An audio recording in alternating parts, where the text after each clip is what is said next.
Hi hello welcome back. എല്ലാവർക്കും ഒരു പുതിയ വീഡിയോയിലേക്ക് സ്വാഗതം. എല്ലാവരും സുഖമായിട്ടും സേഫായിട്ട് ഇരിക്കുന്നു എന്ന് വിശ്വസിക്കുന്നു. ഇതൊരു കുട്ടി വ്ളോഗാണ്.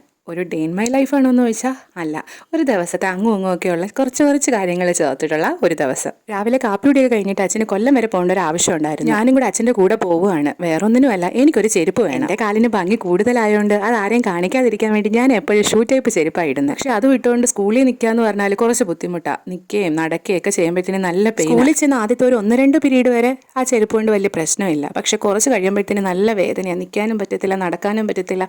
പിന്നെ ഞാൻ നടക്കുന്നത് ഇങ്ങനെ മുടന്തിയ അതിനേക്കാൾ നല്ലത് ഒരു ചെരുപ്പ് അങ്ങ് മേടിച്ചാൽ മതി. സ്കൂൾ തുറന്ന് 2 ദിവസം കഴിഞ്ഞപ്പോൾ തന്നെ ചെരുപ്പ് മേടിക്കണമെന്ന് തീരുമാനിച്ചതാണ്. പക്ഷേ ഇതുവരെ നടന്നിട്ടില്ല. പിന്നെ ആവട്ടെ. ഇപ്പം എന്തായാലും അച്ഛൻ കൊല്ലത്തോട്ട് പോവുകയാണ്. കൂടെ പോയാൽ ആ കാര്യം അങ്ങ് നടക്കും. അങ്ങനെ ഞാനും കൂടെ കയറി. ഇത് ആദ്യം കയറിയ കടയാണ്. ആദ്യത്തെ കടയിൽ നിന്ന് എനിക്ക് ഇഷ്ടപ്പെട്ട ചെരുപ്പ് എന്തായാലും കിട്ടുമെന്നുള്ളൊരു പ്രതീക്ഷ എനിക്കുണ്ടായിരുന്നു. അമ്മാതിരി ചെരുപ്പുകൾ ആ കടയിലിരുന്ന്. അതുകൊണ്ട് ഞാൻ വീഡിയോ നല്ല വിശാലമായിട്ട് എടുത്ത്. പക്ഷേ എനിക്ക് കിട്ടിയില്ല. പിന്നെ ലാസ്റ്റ് എനിക്ക് ഇഷ്ടപ്പെട്ട ചെരുപ്പ് കിട്ടിയത് ഒരു ചെറിയ കടയിൽ നിന്നാണ്. പക്ഷേ അവിടെ നിന്നും കിട്ടത്തില്ലായിരിക്കും എന്നൊരു പ്രതീക്ഷയിൽ ഞാൻ വീഡിയോ എടുത്തില്ല. ആദ്യത്തെ ഈ കടയിലെ വീഡിയോ മാത്രമേ ഞാൻ എടുത്തിട്ടുള്ളൂ. ലാസ്റ്റ് എനിക്ക് പ്രാന്തായി. ചെരുപ്പ് ഇഷ്ടപ്പെട്ട എൻ്റെ സൈസിന് അത് കാണത്തില്ല. സൈസ് ഉണ്ടെങ്കിലോ എനിക്കത് ഇഷ്ടപ്പെടത്തില്ല. അങ്ങനെ ഒരു 3-4 കടകളിൽ കയറി. ലാസ്റ്റ് കടയിൽ കയറിയപ്പോൾ ഞാൻ ഉദ്ദേശിച്ച ചെരുപ്പ് തന്നെ കിട്ടി. പക്ഷെ വീഡിയോ എടുക്കാൻ പറ്റിയില്ല. ബില്ല് ചെയ്യുന്ന സമയത്തെങ്കിലും എടുത്ത ചെരുപ്പ് കാണിക്കണമല്ലോ, അതും മറന്ന്. കാറി കയറിയിട്ടാ ഓർത്തത്. വീട്ടിൽ ചെന്നിട്ട് അതിൻ്റെ വീഡിയോ എടുക്കാമെന്ന് വിചാരിച്ച്, അതും മറന്ന്. ഇപ്പോൾ ആ ചെരുപ്പ് തേരാപ്പാര ഇട്ടുകൊണ്ട് കിടക്കാണ്. ഇനി എന്തായാലും അത് കാണിക്കുന്നില്ല. ചെരുപ്പും ഒരു ടിഫിൻ ബാഗും കൂടെ വാങ്ങിച്ച്. സ്കൂളിൽ കൊണ്ടുപോകുമ്പം വെള്ളവും ചോറും എല്ലാം കൂടെ ബാഗിലിട്ട് നല്ല വെയിറ്റാണ്. അതുകൊണ്ട് ഒരു ടിഫിൻ ബാഗ് വാങ്ങിച്ച് അത്രയും വെയിറ്റ് ചുമക്കണ്ടല്ലോ. തിരിച്ച് ഞങ്ങൾ നേരെ വീട്ടിലേക്ക് വിട്ടു. പിന്നെ വരുന്ന വഴിക്ക് നല്ല ബ്ലോക്കായിരുന്നു. എന്താ കാര്യം എന്നറിഞ്ഞൂടെ. എല്ലാ പ്രാവശ്യവും കുട്ടിയത്ത് ചെല്ലുമ്പോഴത്തേനാണ് ബ്ലോക്ക് തുടങ്ങുന്നത്.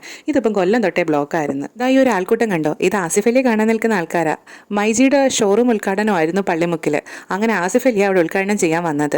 ആ ഒരു സ്റ്റേജിൽ സൂക്ഷിച്ചു നോക്കിയാൽ നിങ്ങൾക്കും ആസിഫ് അലിയെ കാണാം. ഞാനൊരു മിന്നായം പോലെ കണ്ടു. എന്തായാലും ആസിഫ് അലിയും കണ്ടിട്ട് ഞങ്ങൾ നേരെ വീട്ടിലോട്ട് പോയി. വീട്ടിൽ ഇനി ഏത് കോലമായെന്നൊന്നും അറിയാൻ പറ്റത്തില്ല. വിച്ചുക്കുട്ടനെ അമ്മയുടെ കൈ ഏൽപ്പിച്ചിട്ടാണ് വന്നത്.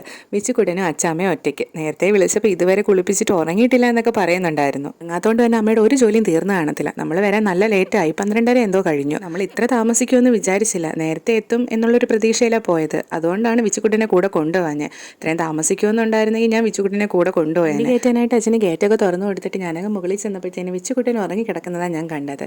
നമ്മൾ വരുന്നതിന് ഒരു 3-4 മിനിറ്റ് മുന്നേ ഞാൻ കണ്ടാ ഉറങ്ങിയത്. പിന്നെ അവനെ ഉണർത്താതെ ഞാൻ പെട്ടെന്ന് റൂമിൽ പോയി ഡ്രസ്സൊക്കെ അങ്ങ് മാറി. ഏത് ശബ്ദം കേൾക്കണമെന്ന് പറഞ്ഞിരിക്കുകയാണ് വിച്ചുക്കുട്ട ഉറക്കത്തിൽ നിന്ന് എണീക്കാൻ. വളരെ ചെറിയ ശബ്ദം മതി അവ എണീക്കാൻ. അവനെ കൂടുതൽ ശല്യം ചെയ്യാതെ ഞാൻ എൻ്റെ പണി നോക്കാൻ പോവുകയാണ്. കുറച്ച് പണികളുണ്ട്.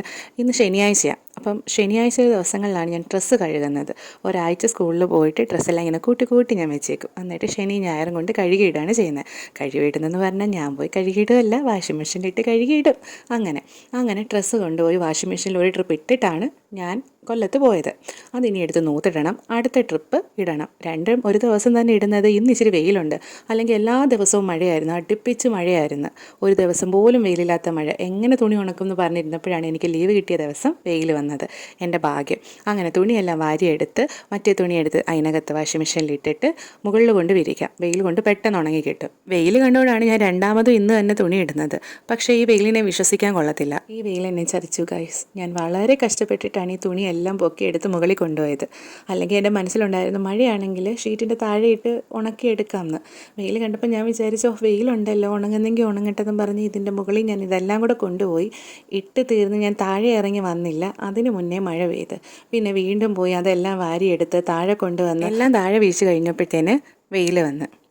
ഞാൻ പിന്നെ ഒന്നും ചെയ്യാൻ പോയില്ല. ഷീറ്റിൻ്റെ അടിയിൽ കിടന്ന് തന്നെ ഉണങ്ങിയാൽ മതി എന്ന് പറഞ്ഞിട്ട് ഞാൻ എൻ്റെ പണി നോക്കിപ്പോയി. നമ്മൾ കൊല്ലത്ത് പോയ സമയത്ത് വിച്ചുക്കുട്ടൻ ഉറങ്ങാത്തതുകൊണ്ട് അമ്മയ്ക്ക് ഉച്ചക്കത്തേക്കുള്ള ഫുഡൊന്നും ഉണ്ടാക്കാൻ പറ്റിയില്ല. അതുകൊണ്ട് തന്നെ ഇന്ന് ഉച്ചയ്ക്ക് ഫുഡ് ഉണ്ടാക്കാൻ സ്റ്റാർട്ട് ചെയ്തത് തന്നെ ഒരു 12:30 കഴിഞ്ഞപ്പോഴത്തേനാണ്. ഞാൻ തുണി വിരിക്കാൻ പോയ സമയം കൊണ്ട് അമ്മ ചമ്മന്തിയും വെണ്ടയ്ക്ക മെഴുക്കുവരട്ടി ഉണ്ടാക്കിയായിരുന്നു. പിന്നെ ഞാൻ വന്നിട്ട് ഒരു മുട്ട പൊരിക്കാമെന്ന് പറഞ്ഞാണ് ഈ സവാള അരിയുന്നത്. തുടങ്ങിയത് മുട്ട പൊരിക്കാനെന്നും പറഞ്ഞിട്ടാണെങ്കിലും ഞാൻ ചെന്ന് നിന്നത് മുട്ട തോരനല്ല. മുട്ട തോരൻ, മുട്ട ചിക്കിയത്, അങ്ങനെ പല നാട്ടിലും പല പേരുകളാണ് ഇതിനെ അറിയപ്പെടുന്നത്.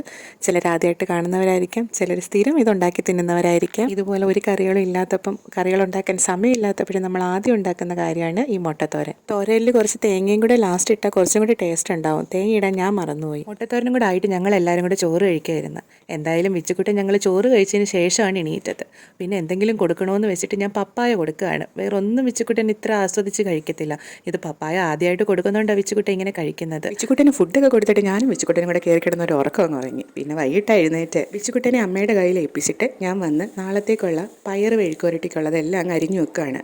ഈ ഒരു പാത്രത്തിൽ തന്നെ നിന്നങ്ങ് അരിഞ്ഞാൽ അത് തന്നെ അങ്ങ് അടച്ച് ഫ്രിഡ്ജ് വെച്ചാൽ മതി. ഇതിന് പകരം പിന്നെ വേറെ പാത്രമൊന്നും എടുക്കണ്ട, അത് കഴുകണ്ട, അങ്ങനെയൊക്കെയുള്ള കുറച്ച് കാര്യങ്ങളുണ്ട്. അതുകൊണ്ടാണ് ഇതിനകത്ത് തന്നെ അങ്ങ് അരിയുന്നത്.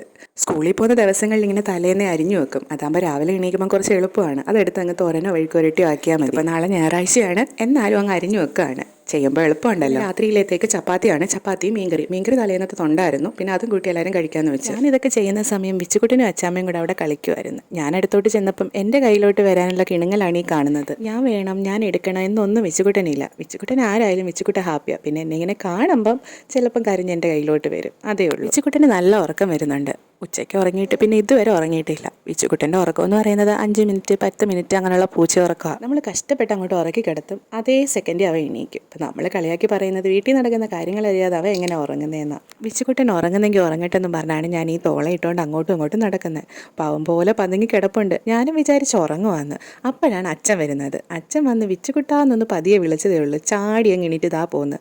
ഞാൻ ഉറക്കം കിടത്തിയ ആളായി പോകുന്നത്. വിച്ചുകുട്ടൻ ഒരു അച്ചാച്ചൻ മോനാണ്. അച്ചാച്ചൻ എവിടെ ഇരിക്കേണ്ട, വിച്ചുകുട്ടനെ എടുത്തുകൊണ്ട് നടക്കണം. അച്ചാച്ചൻ തന്നെയാണ് വിച്ചുകുട്ടൻ ഈ ശീലം ഉണ്ടാക്കിയത്.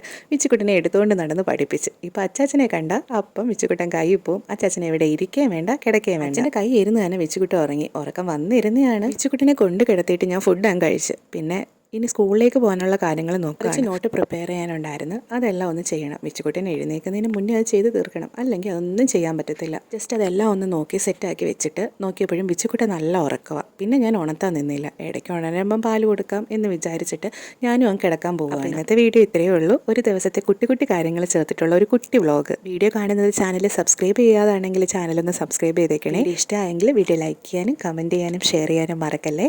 പുതിയൊരു വീഡിയോ ആയിട്ട് കാണുന്നവരെ ടാറ്റാ ബൈ, see you.